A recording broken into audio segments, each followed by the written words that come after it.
Hello friends, नमस्कार। एक बार एक नए सेशन में आपका फिर से स्वागत है। आज का हमारा सेशन रहने वाला है यूपी पुलिस एग्ज़ाम री एग्ज़ाम 2024 को लेकर, जिसमें जीएस के 38 प्रश्न आते हैं। तो मोस्ट इम्पॉर्टेंट 38 प्रश्न यहाँ सिलेक्टेड किए गए हैं।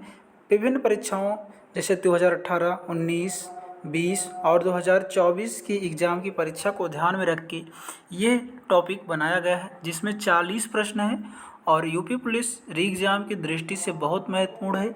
ये वो सारे प्रश्न सेलेक्टेड हैं जैसे कि 2018, 19 या फिर 20 या 24 में अभी का एग्ज़ाम हुआ है। इस प्रकार से इसमें सेलेक्टेड प्रश्न रखे हैं। इस वीडियो को आप कंप्लीट देखते हैं तो आप एक अच्छा स्कोर री एग्ज़ाम में कर सकते हैं। चलिए बिना देरी किए हम इस टॉपिक को स्टार्ट करते हैं और एक एक प्रश्न, जितने भी इम्पॉर्टेंट प्रश्न हैं वो सब इम्पॉर्टेंट हैं। तो हम एक एक प्रश्न चलते हैं और बिल्कुल आसानी से आप इसका उत्तर देखेंगे और हो सके तो इसका उत्तर भी आप लोग बताएंगे। चलिए फिर स्टार्ट करते हैं। सबसे पहला प्रश्न है कि कौन सा वेद गद्य और पद्य दोनों में है। वो कौन सा वेद है जो गद्य और पद्य दोनों में है? इसका सही जवाब है यजुर्वेद। यजुर्वेद एक ऐसा वेद है जो गद्य और पद्य दोनों में है। और संगीत का वेद कौन सा जाना जाता है? तो साम वेद को जाना जाता है। और जादू टोना की बात किसमें है? तो अथर्ववेद में है। इसका सही जवाब है ऑप्शन नंबर ए, यजुर्वेद। अगला प्रश्न है, चचनामा पुस्तक के लेखक कौन हैं? टॉलमी हैं, सोमशास्त्री, पढ़नी या फिर अली अहमद। चचनामा पुस्तक के लेखक अली अहमद हैं। इसका सही जवाब है ऑप्शन नंबर डी। आलमगीरपुर किस नदी के किनारे स्थित है? सिंधु नदी, रावी नदी, भोगवा नदी या हिंडन नदी। उत्तर प्रदेश में पड़ता है आलमगीरपुर, हिंडन नदी के किनारे स्थित है। सही जवाब है ऑप्शन नंबर डी। लोथल किस नदी के किनारे है? तो भोगवा नदी के किनारे। और मोहनजोदड़ो पूछा जाए तो ये सिंधु नदी के किनारे स्थित है। अगला प्रश्न है कि ब्रह्म समाज की स्थापना कब हुई थी? 1784 में, 1815 में, 1818 या 1828 में। तो ब्रह्म समाज की स्थापना 1828 में राजा राम मोहन राय के द्वारा की गई थी। राजा राम मोहन राय के द्वारा एक संस्था 1815 में आत्मीय सभा के नाम से भी स्थापित किया गया था। अगले प्रश्न पे चलते हैं। अगला प्रश्न है कि सूर्य केंद्रित सिद्धांत किसने दिया था? अरस्तु ने, न्यूटन ने या क्लॉडियस टॉलमी या कॉपरनिकस ने। तो सूर्य केंद्रित सिद्धांत कॉपरनिकस के द्वारा दिया गया था। सही जवाब है ऑप्शन नंबर डी। सूर्य केंद्रित सिद्धांत पूछता है तो ये क्लॉडियस टॉलमी के द्वारा दिया गया था। अगला प्रश्न है, किस ग्रह को नीला ग्रह के नाम से जाना जाता है? मंगल ग्रह को, बृहस्पति, पृथ्वी या फिर बुध को। सही जवाब है ऑप्शन नंबर सी। पृथ्वी ग्रह को नीला ग्रह के नाम से भी जाना जाता है।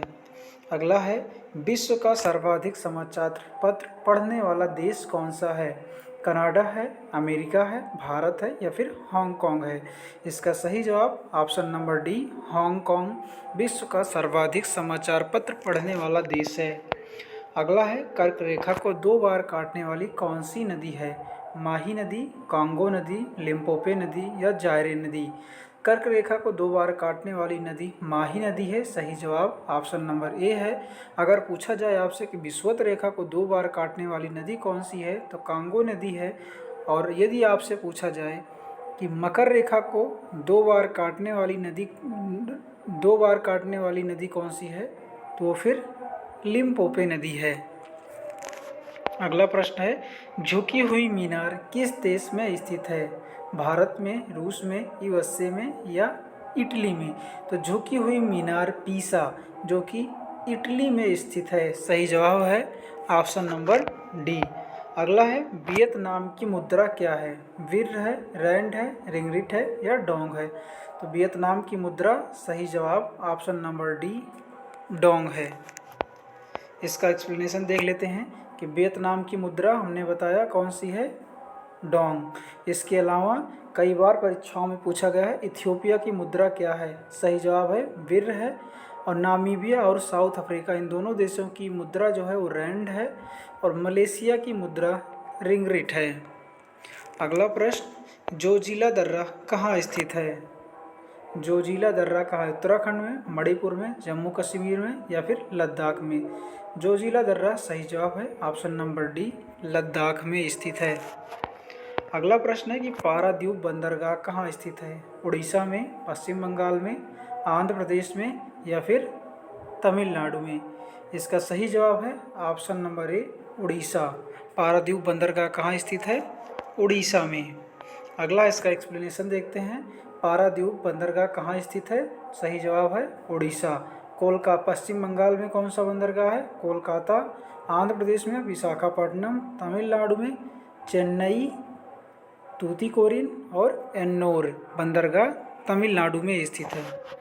अगला है कोलेरू झील कहाँ स्थित है? मणिपुर, महाराष्ट्र, आंध्र प्रदेश या केरल? कोलेरू झील आंध्र प्रदेश में स्थित है। सही जवाब है ऑप्शन नंबर सी। अगला है लोकटक झील मणिपुर में है, लोनार झील महाराष्ट्र में, कोलेरू झील आंध्र प्रदेश, पेरियार और अष्टमुड़ी केरल में है। अगला प्रश्न है किस राज्य में कोई एससी निवास यानी शेड्यूल कास्ट निवास नहीं करती? हरियाणा, पंजाब में, यूपी, बिहार में, नागालैंड व अरुणाचल प्रदेश या मणिपुर में? सही जवाब है ऑप्शन नंबर सी, नागालैंड व अरुणाचल प्रदेश में। अगला है कि सर्वाधिक साक्षरता वाला केंद्र शासित प्रदेश कौन सा है? अंडमान निकोबार, लक्षद्वीप, पुदुचेरी या दिल्ली? इसका सही जवाब है ऑप्शन नंबर बी, लक्षद्वीप। केंद्र शासित प्रदेशों में सर्वाधिक साक्षर राज्य है। अगला है विश्व वानिकी दिवस कब मनाया जाता है? इसका सही जवाब है 21 मार्च को विश्व वानिकी दिवस मनाया जाता है। विश्व वानिकी दिवस कब मनाया जाता है? हमने बताया कि 21 मार्च को। 28 जुलाई को विश्व प्राकृतिक संरक्षण दिवस मनाया जाता है। 14 सितंबर को राष्ट्रीय ऊर्जा संरक्षण दिवस मनाया जाता है और 29 जुलाई को अंतर्राष्ट्रीय बाघ दिवस मनाया जाता है।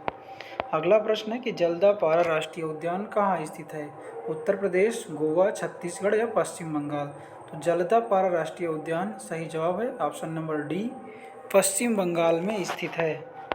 जलदापारा राष्ट्रीय उद्यान हमने बताया कि कहाँ स्थित है? पश्चिम बंगाल में स्थित है। इसके अलावा अन्य पश्चिम बंगाल के जो राष्ट्रीय उद्यान हैं वो सुंदरवन है, बक्सा है, गोरुमारा, न्योर वैली और सिंगालीला।